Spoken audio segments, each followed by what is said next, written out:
Heads up for all of you. We got it. We're recording so that we can share this experience with people who weren't available to join us live. So I'm Diane Lloyd. I'm going to be your leader, your host for this morning, and I'll say a little bit more about where I come from, where I'm physically coming from in this moment, and incredibly grateful to be able to live, work and learn here in the unceded Coast Salish territory of the Lekwungen and Wasanic nations. And certainly recognizing my settler status here, and have done a lot of learning and reflecting about what that means.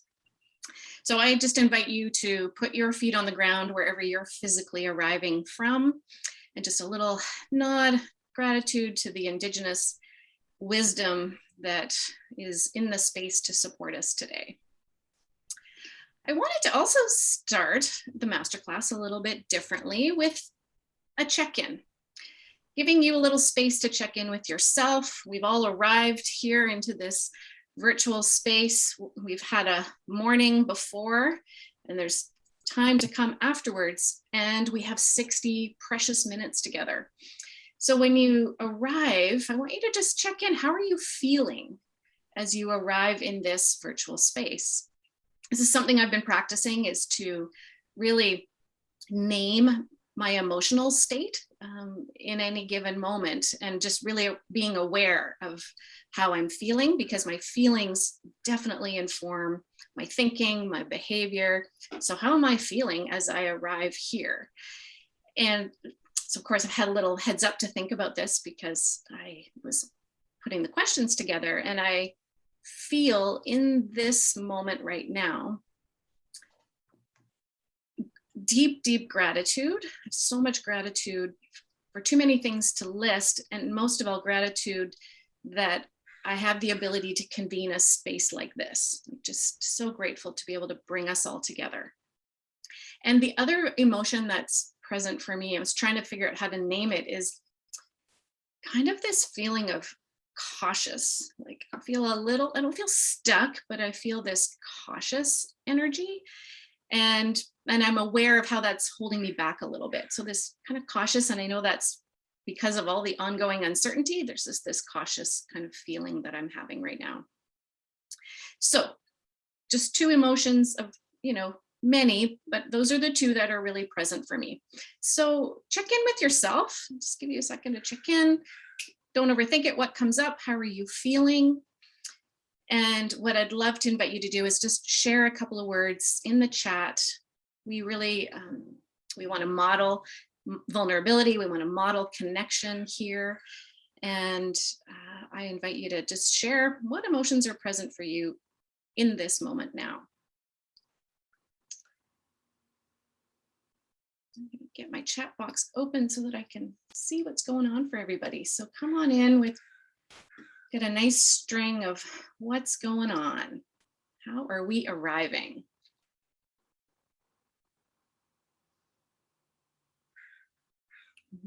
Yes. Thank you. Thank you for your transparency. I love it. I'm super curious too. Okay, I'm going to keep us moving. I want you to know our vision here at Inspired Results Group is we believe that everyone deserves to work for an inspiring leader. And so at Inspired Results Group, we offer leadership coaching, leadership learning. I'm the founder of Inspired Results Group, and I have my amazing teammate, Nicole, with me here today. Nicole, do you want to just come in and say hello and just offer up to everyone how you're supporting us today in this space?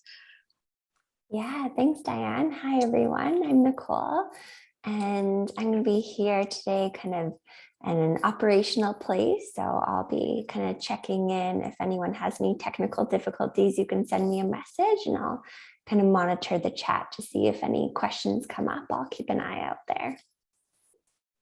Thank you, Nicole. Thank you. Okay, so where are we? So this Inspired Results Learning Lab was an idea that came to me actually in late 2020. And what I was craving in those in that phase of the pandemic when we just didn't really know what was going on. And I was craving connection. I was craving learning and gathering. And I also wanted to try doing things differently. And so we decided to create the Learning Lab as a place for us to gather and learn and grow and engage with one another, and to bring leaders together from all different sectors. That's something that's a real gift that the COVID experience has given us, is the opportunity to bring a variety of sectors, a variety of leaders and context together. And so we're going to learn and grow and engage together. My other mantra around this space and the masterclass is that we are in a no perfection zone. So it's take all the pressure off. Nobody needs to be perfect in this space. And I say that for myself, most of all, that I am letting go of any sense of having to get it right when I'm here with you in the masterclass. So I am moving fast because I'm so excited to bring Denise into the space and formally introduce you. Many of you know Denise Lloyd. Yes, Denise is my sister. And when I thought about the masterclass for September and kind of the energy in the air and what could we talk about, really Denise was the first person I thought of that I wanted to bring into the masterclass, because I knew she had so much to offer. And I wanted an opportunity to connect with my sister on a professional level and share that energy with all of you. So when I thought about the long bio that we could read out about how amazing Denise is, what came to me was to let you know that she is an exceptional HR professional, knows her stuff around HR at a very high level. She is an intrepid entrepreneur. I've learned so much from Denise, watching her build her incredible business. She comes to leadership with an appreciative stance. She's an amazing aunt to my daughter and my son, and she's a supportive sister to me. So Denise, come on in, super excited. Thank you for joining me in this masterclass space. So excited. Thank you so much. It's so hard to follow that bio. I don't know who that person is, but she sounds pretty awesome. So thank you. She is indeed awesome. Now, what we're going to do in this space here is create a space for a little bit of content sharing, and then Denise and I are going to have a conversation, and hopefully there'll be some learning or inspiration for all of you in that conversation.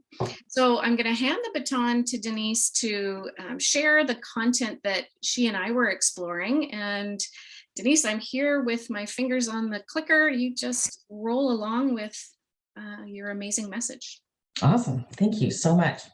So nice to be here with you all, and just really so honored to be able to share this space with you and to just give you some insight into just a really interesting conversation that Diane and I had a couple of weeks ago as we started exploring this and really riffing off a number of different things we were seeing happening in the world, and came up with this really cool idea. So really excited to share that with you today.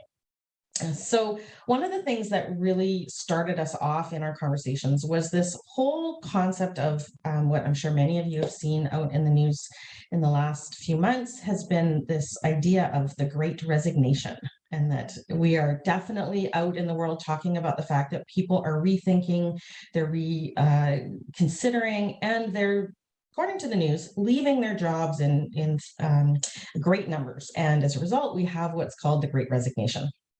So when I was curious about that, because as someone who's spent my career looking at why people do what they do, particularly at work, I was really curious about what this grand resignation is really all about. What is bringing this about? Well, and of course, in the course of a pandemic, there's no surprise to people taking a look at, where their work is at and what kinds of things are being required of them. So when I really started to dig deeper into what could be behind this idea of a Great Resignation, what struck me is the parallels to what we've gone through over the last 18 months and where we seem to be with this labeling of a Great Resignation. And the model that you see on your screen right now is from William Bridges. And this is a model of change and how we adjust and adapt to change. So when I started really thinking about, okay, so when we started this pandemic, which feels like many, many, many years ago, but was actually only 18 months. When we really look at that, we went through a real ending and when it comes to change. And lots of conversations and lots of articles were written about that sort of March to summer period where we went through some pretty intense period of grief. And that for us in a change model is the ending of things. And we did see the ending of things. We saw the ending of our ability to go to work every day if we were being locked down and working from home. We saw a loss of connection. We saw a loss of stability. Our world had been shaken and it had forever been changed in whatever way that looked. When we went home, so to speak, to work from home in March, it was temporary. It was just for a couple of weeks. That has clearly not been the case. And so we went through a period when it comes to adapting to that change of what's called the endings. And we labeled it at that time as grief. And that lasted for a good 6 months. And then, as we started to adapt to that and sort of move from the ending that we were in and into the grief, we went into a period that in the change model would be considered the neutral zone.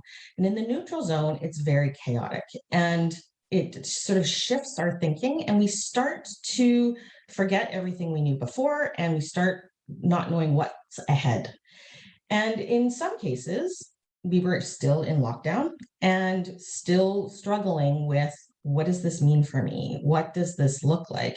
And in lots of cases, feeling very ambivalent or feeling very flat about what that's going to look like because we didn't know where things were headed. Our world had gone from this is a 2-week transition to it's November and we're still at home. So we entered what Adam Grant referred to in his work as languishing, which is where we just kind of had to hang out and wait.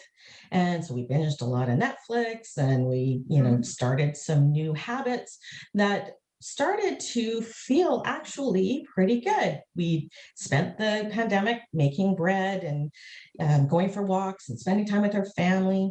And then we entered the languishing period and we started to realize there was actually some good things about some of these new habits we were forming, and also some challenges of still being at home, still not able to connect. And so went through what William Bridges would call the neutral zone.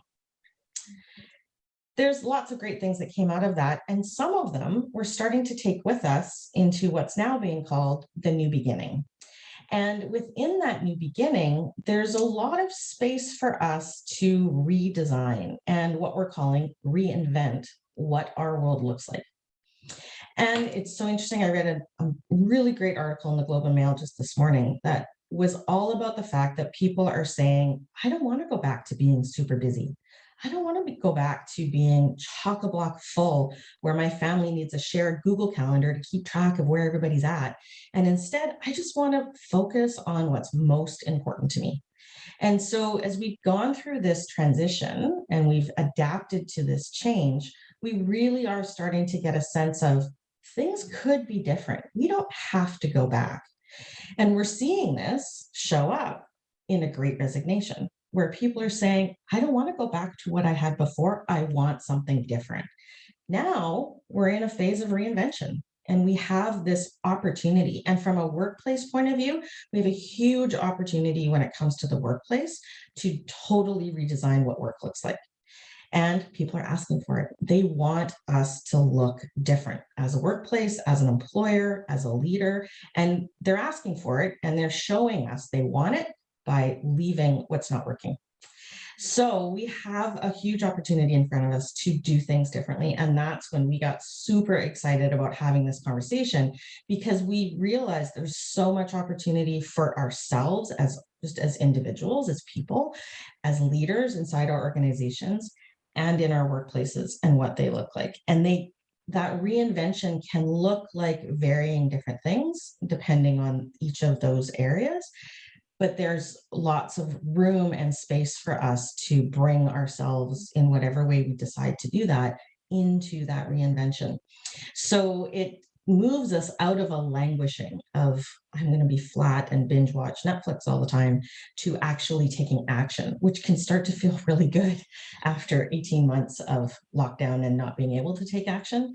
We now have some windows. We are still, of course, in a pandemic. We are still in a place of navigating vaccines and no vaccines and what does all that look like. But there's still this energy that's starting to build, which I think is so exciting in workplaces and in our in society, that says who we are as people is going to look different. So we're excited to have this conversation. I know I went through that pretty quickly, but we're excited to have a conversation that starts to really give us the space to think about this, because it's something that requires thought, it requires intention, and it's not very often we get an hour in our week to be able to do that. So really excited to be able to have this conversation now. Mm-hmm. Oh, that was a great setup. It was quick but clear. So thank you for that. And here's what I just want to share with the rest of you. What we're going to model is a fishbowl technique in facilitation terms. And what this is intended to do is Denise and I are in the fishbowl. So we're going to have a conversation about these 3 elements of reinvention. I've got some questions I'm going to ask Denise. She may ping those questions back to me. We'll see how that goes. We're going to play with this for about 15 minutes, which always flies by. And we are going to create a little bit of space for questions that come up for you. So please feel free to drop your questions in the chat. And also, if you'd love to come in and unmute when we invite you to, that would be great to hear other voices as well with your questions or observations, comments, experience. So that's what's going to happen. So I'm going to stop sharing the screen. So just to let you know, this is what we're talking about. We're going to unpack a little bit about the reinvention of self, of leadership, and the workplace. This could be a 1-hour workshop, and we're going to do our best to unpack it in 15 minutes and see how that goes. So Denise, here's where we'll start with self. And as you acknowledged, it starts with each of us. And we as individuals have an opportunity to reinvent ourselves in whatever way. And we may have learned something about ourselves during this pandemic journey. So I'd love to know what learning you've had about you and how that's informing whatever reinvention looks like for you. Mm-hmm. Yeah, it's so interesting because there's many, and I think there was many reflections and learnings throughout each of those phases as well, and not just sort of at the so-called end of it. Here I am, and this is what I've learned about myself. But there was definitely an ongoing awareness building throughout the pandemic because there was something I had never been through before. None of us had ever been through before. And so there was these opportunities throughout. And I think one of the earliest ones, when you first asked me this question, one of the earliest ones that comes to mind for me was very early on in the pandemic when running an HR company that has, hundreds of clients. We were trying to be right in the forefront of helping all of these organizations. And what I realized very quickly that I had to let go of was my need to be perfect, which resonates so strongly with me, the comments you made at the beginning about that. And in our effort to be able to produce quickly, normally we would spend a lot of time making sure what we had produced and what we were creating and what thought leadership we were trying to put out in the world was perfect. And done is better than perfect became my new mantra over the course of leading, and for myself to let go of the pressure because there just wasn't time. I needed to just let it go. And it was very freeing. I loved it. It was great. And I've continued that premise over the last 18 months and want to continue that ongoing because it is very freeing to just put out there what you think and don't worry about it being perfect. Mm-hmm. So is that part of the culture of your company now? Done's better than perfect? Is that translated? I do think that shifted elements of what we do. I mean, we do want to make sure that we're doing the right thing and saying the right thing. So we're very, quality oriented. And we are also, this works and we just need to put it out there because it somewhat comes from the phrase launch and learn. and at the same time wanting to make sure that we take the pressure off ourselves, because we have a no mistakes, no fail kind of, everything is about learning mantra in our organization. And so that fits with that this is, yes, mistakes will be made, and how can we learn from them instead of, taking it as a failure. So it's definitely a big part of how we operate. Mm-hmm. Yeah. Mm-hmm. And that's going to be part of your, so how are you going to hold on to that? Done is better than perfect in how you show up going forward. Well, it's interesting. My husband and partner, Ari, holds me to that. And he even just said it to me just the other day when we were sort of stuck on something. And eventually he just looked at me and said, done is better than perfect. I was like, you're right. Done is better than perfect. Let's go. We're done. Let's move on. And we moved on. And so it's about just being open and being comfortable with being called on it when it happens. And remember, having it in my own relying on it for myself as well, but being comfortable when someone else calls me on it too. It's nice to have those built-in accountability partners. Totally. Work and live with. Exactly.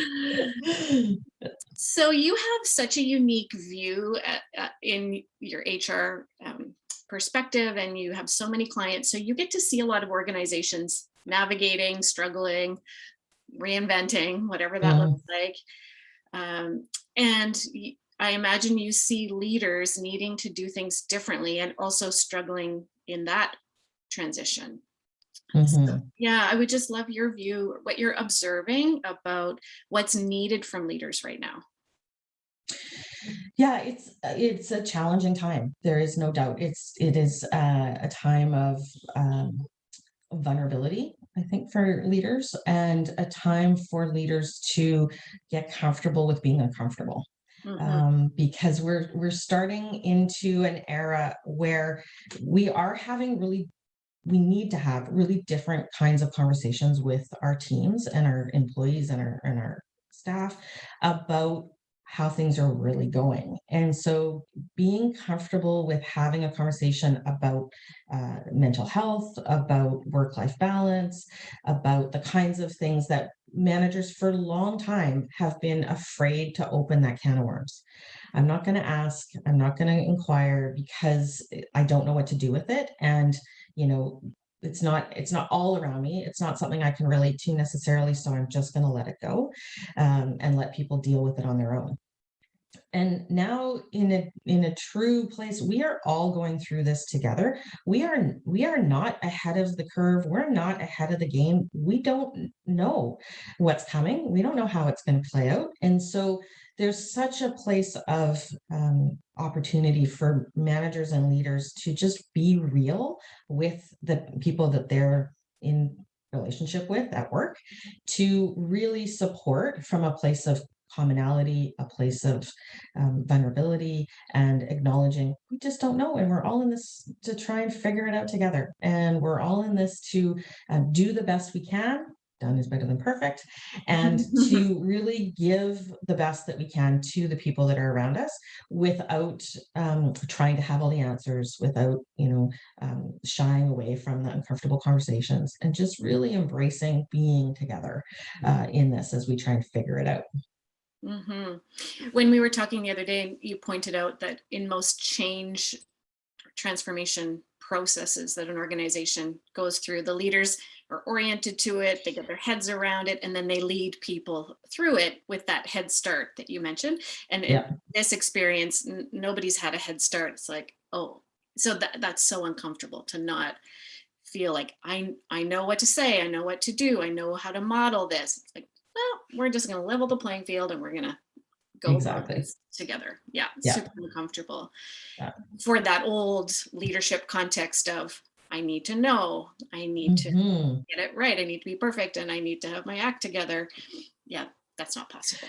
Yep, it's not possible. And there's so much that we can learn from the people around us to co-create something that's even better, that's even, more than what we could have done on our own.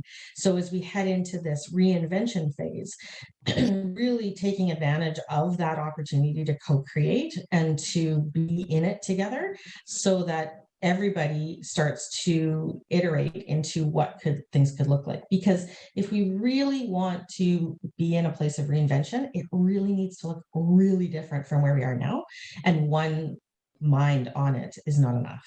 And so how do we come together collectively, go through this change together, and come out with it something that's not even conceived of yet? Yeah, absolutely. And that creating this space for co-creation, collaboration, imagining together. I don't know that we've really equipped leaders with the skills to do that in general. No, and because I think it has been, there's been this divide of the leader, the manager has to have all the answers, has to know how to drive things forward. And to some degree, and this is another entirely different topic, there's a level of at the what am I trying to say? It's sort of we've disempowered the employee in creating those answers and in creating that new world, and by saying it's up to the leader, it's up to the manager, you take them forward, you grow them, you design what their future looks like, and disempowering the person that's actually the that's a subject of that. And so now we're in an environment where we can actually come together and in a co-creative, collaborative way. It's going to create much more engagement for the people that you're working with, that are on that team, that actually have buy-in and desire to move forward in that direction, so that we can avoid things like a Great Resignation, because we actually are bringing people into the answers and into the solutions. So, because, not that resigning is not a bad thing if that is where that takes you, but it doesn't have to be en masse from an organization in its entirety if we focus on helping people come together to create what does our future look like in this uncertain world, because it is uncertain. Yeah, and probably will be for a while. Oh yeah, it's not going away. Not just pandemic context, but in general. Yeah. Oh yeah, I mean, it's going to take us years, decades to really to get to a place where we can say this is what the workplace looks like. We have a whole transformation that we're undergoing in the workplace, and it's going to take years to get to a place where it's now has a label to it. Just like we had labels on it before the pandemic, we are now in a whole new transition. Yes, which is very exciting. Pundits and researchers will be talking about this time. Absolutely. That it created. So let's talk, we've just got a few more minutes. Let's talk about the workplace, and I'm actually going to make it kind of personal about Engaged HR, your business, and lessons learned. How did you reinvent your business model, the way you work, and what your workplace feels like at Engaged HR? What's the story? Yeah, so in pre-pandemic, we had a downtown Victoria office, and there's about 15 of us, off and on, between 12 and 15 people. And we support, for those of us that don't know about Engaged HR, we support organizations all across the country that don't typically have an HR department or have additional HR skills and expertise they need to add to their team. And we would support those organizations. And that could be virtually, because we work across the country, and it would be in person as well. We would be on site with organizations and we'd be supporting them. So for us, our culture was one of being in the office when you weren't with clients, and when you were on clients, you'd be on client site. So we had a culture where we would typically see people on Mondays, and then they'd be in and out of the office over the course of the week. Not a lot of work from home. Every once in a while, it was random and not allowed. We didn't allow people. It just wasn't part of our culture to have that happen. So we had a beautiful office with lots of space, and it was comfortable and easy for people to work from the office. So we sent everyone home March 16th, 2020, with a laptop and an extra monitor, and said, go home for a couple of weeks and we'll see you back here in a couple of weeks. 16 months later, office is still empty. Everyone is working at home.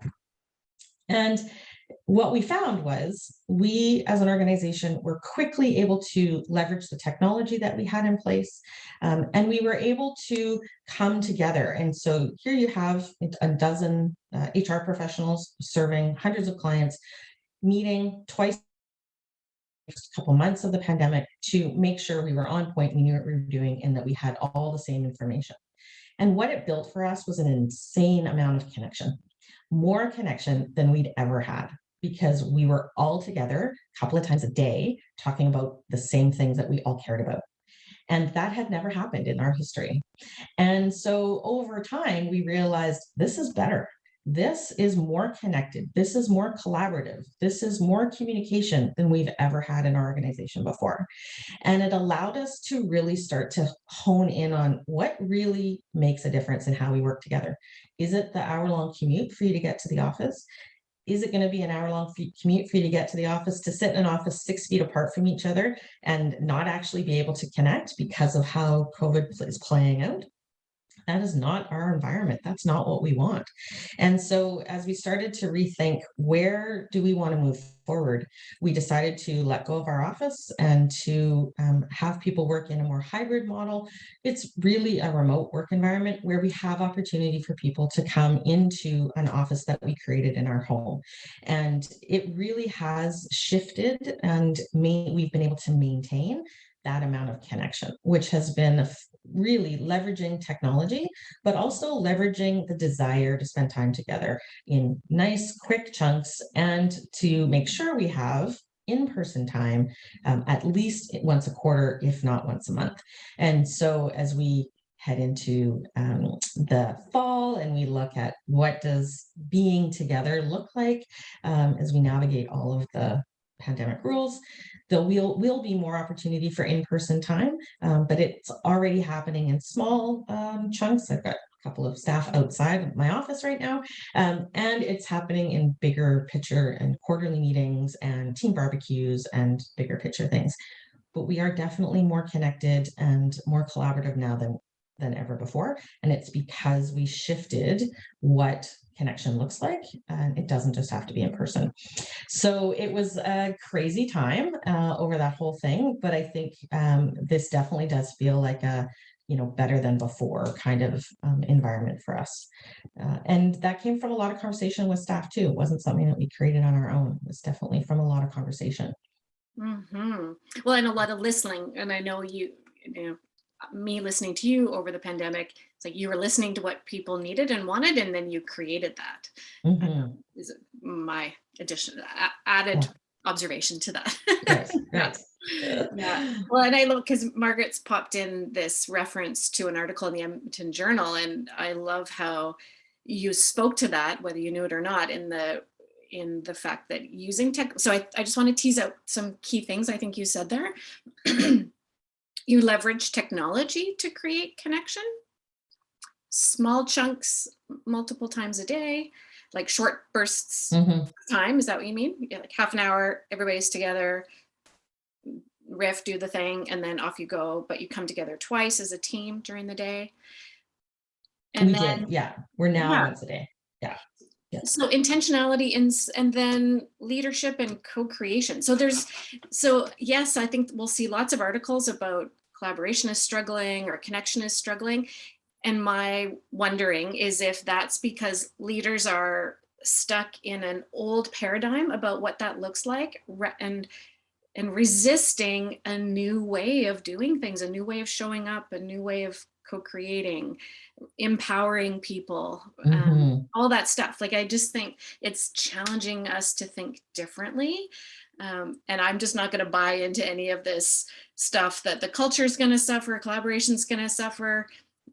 If you let it, okay. If you want to get creative, what's possible, I think. Yeah, I mean, it takes work. It doesn't just naturally happen. I mean, we have to work at it, and we all have to work at it. We all have to be committed to being connected.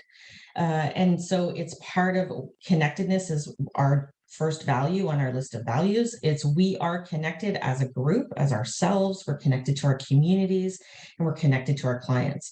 And so it's a very important value for us that we be connected. And so we've looked for a variety of different ways to make that connection happen. And I think we also, one of the shifts that came was we also went into a period of time where we did not have all the answers, none of us. So it's not like, oh, someone who's been with us for a year has more answers than someone who just started, or I have all the answers as the CEO. It normalized and leveled everyone in the organization to having the exact same opportunity to contribute, because who knows where the answer is going to come from, because we don't know what the answers are yet. And so because went into that environment totally hierarchy free and there are no experts right now, we all are learning and we're all going to try and figure this out together. It really gave us that sense of connection. And so when there are opportunities and time for organizations to come together and co-create something where there are no experts, there are no even approvals, there was just, what do we know? How does that help? It started to change the way people could feel connected because they knew they were contributing to something the same way that anyone else in the organization had opportunity to contribute. So I think that helped some of that connection. And we had to, like I say, we had to work, we still work at it. We work at it very hard. We use teams. And so when I say we leverage technology, we've had teams all the time. We had the opportunity for chat. We had the opportunity for video calls. We had all of that technology available to us before the pandemic. We didn't use it. Mm-hmm. Yeah. Pandemic hit, everyone's at home. We totally went to the tools we had available to us and started to actually use them. And now we couldn't live without it. And so it's not necessarily all about, oh, well, we can't because we don't have. It's like, you might very well have. It's about figuring out what you have and how you can, use that to further what you're trying to do. So it was really interesting, and not saying I want to go through it again, but I definitely and have really gotten so much out of that opportunity to change the way we connect. Mm-hmm. Yeah. And that for everyone else's insight, which Denise isn't speaking to, and they grew exponentially as a company. So that I think is exciting as well. And I love that you connected it to your company values, which is a whole nother masterclass. So we'll park that, but I love 100%. That. Yeah. So, okay, we are at 9:37. So what we typically do in the masterclass is let's create just 5 minutes of space for questions that might come up, or some stories. If someone has a story of reinvention that is fitting into this self-leadership workplace paradigm, we'd love to hear it. And then we are going to move you into conversations. And this may be the moment when you're like, oh, I'm out of here. I don't want to do that. I just want you to know that the feedback we get about the masterclass, the number one thing people love is the breakout room conversation and the people they meet around this topic. So please hang out for the conversations that are coming up. So, oh, Carolyn's not out of here because of that.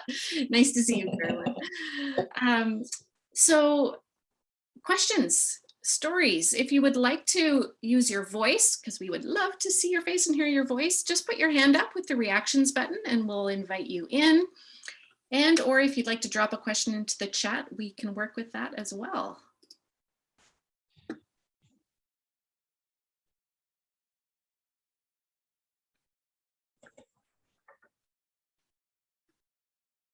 Who's coming in? Hello, come on in. Now, please tell me how to pronounce your name properly. Amelia? Amelia. Amelia, come on in. Thank you. Amazing discussion. Thanks so much. I was just reflecting on the better done than perfect. I forget the motto now. Is that what it was? Yeah. Done better than perfect. Done not perfect. Yes, done is better than perfect. Which I so appreciate as an entrepreneur, just like taking the next steps. And I work a lot at an intersect between Indigenous and non-Indigenous community. And often we're trying to bring forward new ways of being, everything that you're talking about today, and we gather in different ways in order to have those conversations that, where everybody's a leader in every chair. And I love everything that you've been saying. And through that experience, we've also been learning sort of the opposite, in that don't rush things before they're ready, and take the time to allow for that innovation to come, and allow for people to work through the processes and that they need to go through to get to the right space, so that they can co-create something that is really new and honoring of reconciliation, new ways of being. So I just wanted to add that in there as well as a different perspective. Thank you for adding that. Mm-hmm. Yes. And what a learning opportunity there is there, Amelia. Mm-hmm. Yeah, absolutely. Thank you for that addition. So Yeah. good. There's some good questions coming in the chat. And here's what I'm actually going to offer up. What we'd like to do is move you into conversation spaces. While you're there, Denise and I will scan the questions. And then when you come out of the breakout rooms, we'll do a quick, here's some thoughts about questions that were in the chat. So let me bring up my screen for 1 second and set us all up. Here's the invitation for conversation. There's been a lot of concepts, phrases, ideas, self, leadership, workplace, reinvention. This is like a week-long course that we've talked about in 15 minutes. What is resonating for you?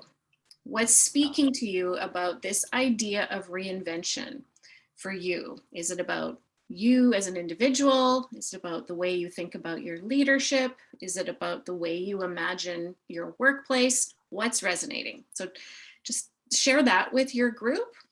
And the coach in me is like, okay, great. We've had some insights. So what? What action are you going to take after this masterclass? So action, if you have time, we'll send you a little countdown, like a minute to go. Do a quick round of, okay, here's what I'm going to take action on, so that we can create some change out of this masterclass experience.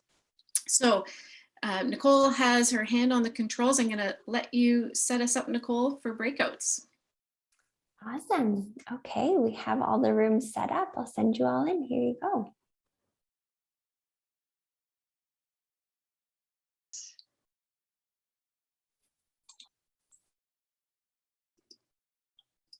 I hit the wrong button. I was in the middle of a sentence and I was like, bye. Welcome back, everybody. Welcome back. We were just talking about viewing and pinning Zoomy tech things, and I'm sure your conversation was far more inspiring than Zoomy tech things. So here's what I'd love to do. I just invite you to open up that chat box again. Do another check-in on how are you feeling? So how are you feeling in this moment? Just drop in a word or two. It just captures how you're feeling now. And while you're doing that, I'm just going to invite Denise to come back in and just answer. There was a great question in the chat. We just wanted to give some airtime to an answer. Mm-hmm. So I just wanted to speak to the question from Renata about balancing where a top leader in the organization may be at a different place around the idea of reinvention than the team might be. And I wanted to speak to this from that change model and for people to realize that we all go through this change and transition from endings, the neutral zone, into new beginnings. We all go through it. Some of us go through it super fast. Some of us will take longer, depending on the change. You might go super fast through one change and really slow on another, and vice versa for someone else. So as you're experiencing this, and as you're experiencing this change, ask yourself where you are in that change and transition cycle, and take a look at where others might be, and get really curious about what might be part of where their resistance is coming from. Maybe they're stuck in the endings. And sometimes when we get stuck in the endings, we need some more conversation. We need to better understand the why. Why do we need the reinvention? Why do we need something that's coming as what the new beginning is looking like? Maybe they need to just have a ceremony or a celebration of the ending, so that they can let it go and move on. And so there's lots of different things we can do in each of those stages to help people get to that new beginnings. What the thing I really wanted you to understand is that you might be the new beginning before everyone else, and you might be leading others who get to new beginnings before you do. And that's okay. We all go through it in our own pace. And the awareness that we want to have for ourselves is, how can we help ourselves move through that transition, and how do we help others move through the transition? It's because it's going to happen. We can't resist it. It is going to happen. We just need to figure out where we are within it. So there's William Bridges' material is great on this topic, and how to help different things you can do through each of those stages. But it is important to recognize there are stages, and we might just be a bit stuck if things aren't moving along. Yeah. So thanks for the question, Renata. That was great. A great question. Yeah, great question. And Wendy W. Denise has given you a great segue to talk about your offering around change. Do you want to just launch into that now? Yeah. So at Engaged HR, we have a training division, and we have a whole series of courses under the what we call the art of HR. And one of our courses is called the art of change management. And it's a one-day course split into 2 half days. It's online, it's virtual course, and it's an opportunity to dig into how do you help people navigate through change. And it's an awesome interactive course, and it's happening in November. And if you go to theartofhr.ca, you can see all of our courses, and the Art of HR is available there for registration, as is many other courses. We have about a dozen different Art of HR courses. And so this is one that is an important one as we head into this reinvention phase. Is the change that comes with this is big. Mm-hmm. Yeah. So thanks for the window of opportunity to talk about that. Yeah, thanks, Wendy, for the great question.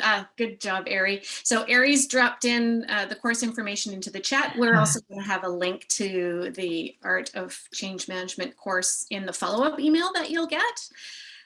And of course, we want to let you know that we are super excited about our fall cohort of the Inspired Leadership Program. We ran the first program, piloted this program in the spring, and it is honestly one of my favorite things to do is share this learning with leaders. And there's so much learning for all of us, me included. And one of the things that really struck me in the feedback afterwards was how much people appreciated the community that was created, and that they didn't feel like they were navigating this messy leadership alone. So what we end up doing is creating this really safe learning space to not be perfect, to show up with your messy leadership questions. And this program is really grounded in a coaching stance. So coaching is what leaders need to be doing right now, and having those conversations. And this program, we really equip you and empower you to be a leader who coaches. So if this resonates for you in any way, if coaching speaks to you, if you want to navigate the fall in community, not alone, and we give you super practical tools to support you right in the moment. Many of our participants said, oh my gosh, I took that thing we did on Tuesday and I did it with my team on Wednesday and it was amazing. So you can tell this is my favorite business baby, the Inspired Leadership Signature Program. So I hope you'll give it some thought and join us for a journey through the fall. Okay, another masterclass just whipped through. Thank you for those of you that are new to the Inspired Results community. We're so glad you joined us today. We are always curious, what are people taking away from this hour together? So it may be a feeling, it may be an idea. We would just love to have some of your insights. So if you can share them in the chat before you head out today, we would love to hear and see those, and just know how grateful we are that you showed up for yourself today and with all of us. Denise, thank you. I knew it would be awesome, and it really was. Thank you for all that you do to support leaders and workplaces. You're amazing, and I'm going to start crying. Don't do that. Don't do that. All right, everybody, have a fabulous day. Take care. Bye, everybody. Thank you so much.